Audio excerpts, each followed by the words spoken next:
i St Gallen. O siopau siocled i'r sgwâr coch, mae'r tref yma syth mas o lyfrau twloedd teg. Dwi yma i ffindo mas ble mae'r golygfeydd gorau, ble i fynd ar noson allan, a beth sy'n mor special am y gwartheg, achos fi wedi clywed bod y siocled yma yn elite.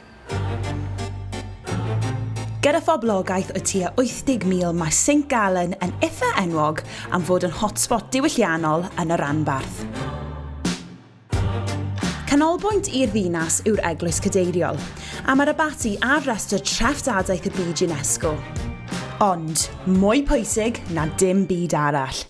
St Gallen yw lle bydd Cymru yn ffryntio lan yn erbyn Ffrainc a Lloegr. Come on, merched!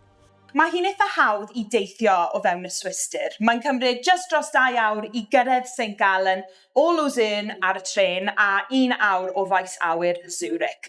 Ond dwi nawr yn neud rhywbeth bach yn gwahanol, sef teithio ar funicular Mogul Ban.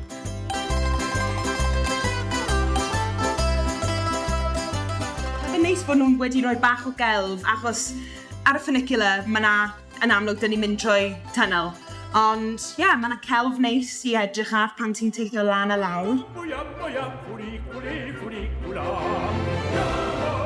Pob tro fi'n dod tram o'r Ewrop a fi mewn funicular, fi jyst angen canu'r gan yma a sy'n mynd funicular, funicular, funicular. Dych chi'n gallu dal y funicular hanner ffordd lan y mynydd yma a wedyn dych chi'n gallu cerdded lan y mynydd sydd fel un, mae'n rili serth, ond mae'n werth e ar top y mynydd achos mae olygfeydd stunning o St Gallen. A fi ddim ond yn meddwl bod e'n addas bod fi wedi cyrraedd top y mynydd yma a mae yna fflag gwyn achos I give up. A fi eisiau dod nôl lawr y mynydd achos fi angen rhywbeth i yfed a fi angen rhywbeth i fita.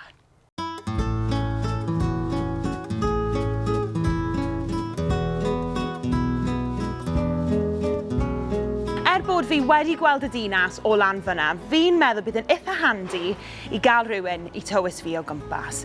Rydw i wedi dod i'r swyddfa twristiaeth i weld os mae rhywun ar gael. Felly, mae'r legend yma, Antoinette, wedi cynnig dangos y dref i fi.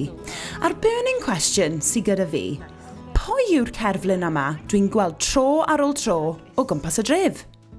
So Galus was an Irish monk coming down from Northern Ireland, from Bangor, together with St Columban and 10 other monks, and they wanted to go to Milan, to Italy, to build up a monastery there.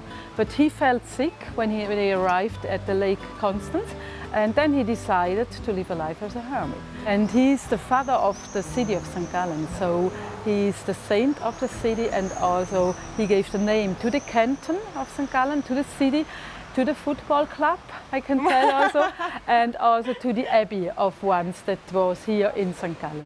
Bangor, eh? Anyway, mae'n troi mas bod St Gallen yn eitha renowned am ei textiles, ac ar hyn o bryd maen nhw'n cynnal arddangosfa o jerseys pêl-droed. Good timing.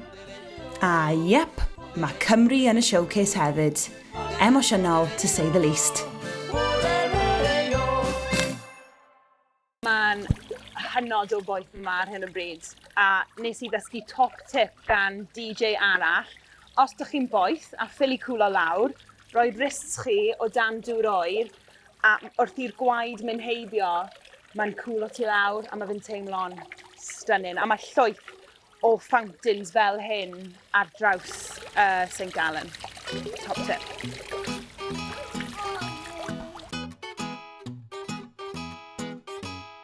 Mae Antoinette wedi dod â fi i fwyty bach neis ar un o brif strydoedd y ddinas i fita delicacy. Now, Antoinette, this looks really, really interesting. Can you tell me what this is? So this is our specialty, a sweet one for dessert. It's called bibo, and it's a kind of bread of gingerbread with cinnamon inside and an almond filling in the middle. And it gives you energy and strength, and it's a nice sweet that we are used to eat. A lot of honey inside. Mae'n really melys, it's sweet. So, vielen Dank, Molly, für den Besuch und Croeso, poblog Cymru. Cheers! Ni'n mynd i adoptio ti fel Cymro, Antoinette. You can be one of us. Thank you so much. O'r diwedd, mae'r amser wedi cyrraedd. Amser siocled. Mae'r tîm wedi bwco fi ar daith siocled a fel ydych chi'n gallu gweld, dwi mor gyffrous. Does yna ddim fath o siocled dwi ddim am fita heddi.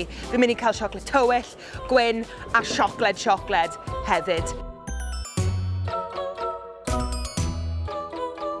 Mae hwn yn neud i fi teimlo bach yn emosiynol i fod yn onest. Fi'n lyfo siocled, fi'n lyfo pethau melys. A t'mod, hyd yn oed yng Nghymru dyn ni'n gweld nhw'n gwerthu Swiss chocolate ym mhob man, ond wir, dyw e ddim yn cymharu i safon y siocled yma yn y siop. Tried and tested, siocled yn St Gallen, 10 allan o 10. Dwi yma yn y fan zone reit yng nghanol y dre, lle ar y llwyfan bydd Alicia Scott ac Adwaith yn perfformio ar y 9fed o Orffennaf. Cyn i ni cychwyn ar y fan walk draw i'r stadiwm. Ac wrth gwrs, ar y trydydd ar 10, bydd gêm olaf y grwpiau yn erbyn ein hen Elin. Ond cyn hwnna, y ffeithiau. Mae'n cymryd 15 munud ar dram i gyrraedd y stadiwm o'r fan zone, a da chi'n gallu defnyddio eich tocyn i'r gêm i gyrraedd yna am ddim ar ddiwrnodau'r gêm. Hefyd yn y fan zone, mae yna llwyth o lefydd i fita, ond dwi newydd dod ar draws fwydlen sydd gyda dish o bob gwlad sy'n cystadlu yn yr Ewros yn St Gallen. A ar y gwaelod, mae gennym ni cawl to go, rustic lamb stew gyda tatws, leeks a herbs. A mae yna fflag bach Cymru ar y gwaelod. Felly os ydych chi'n teimlo bach yn homesick yn St Gallen, have some cawl. O'n i jyst yn cerdded lawr y stryd ac ar hap fi newydd spot o hyn. Eli hael am ddim yn y fan zone, ac beth sy'n hyd yn oed yn well, mae yna drych, felly ydych chi'n gallu gwneud yn siŵr bo chi'n rhoi ym mhob man.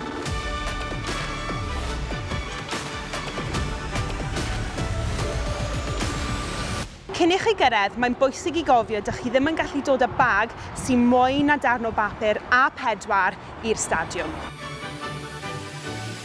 Dychmygwch, mae'r gêm wedi gorffen, mae pawb yn canu'r anthem ac mae merched ni yn sefyll gyda'i breichiau o gwmpas ei gilydd. Ni, y wal goch. Goosebumps. Nesaf, ymlaen i ddathlu. Dyma'r Bermuda Triangle, a fi'n gwybod beth ydych chi'n feddwl, a sa'n conspiracy theorist, dyma'r Bermuda Triangle yn St Gallen. Ac os ydych chi'n edrych am rywle i fynd am noson mas, dyma'r lle i ddod. A Metz y Gaza. A fel y Bermuda Triangle go iawn, mae pobl yn rybuddio unwaith ydych chi'n dod mewn, ydych chi ddim yn dod mas. Ac felly, well i fi ddweud tara, a falle, na wel chi yn St Gallen.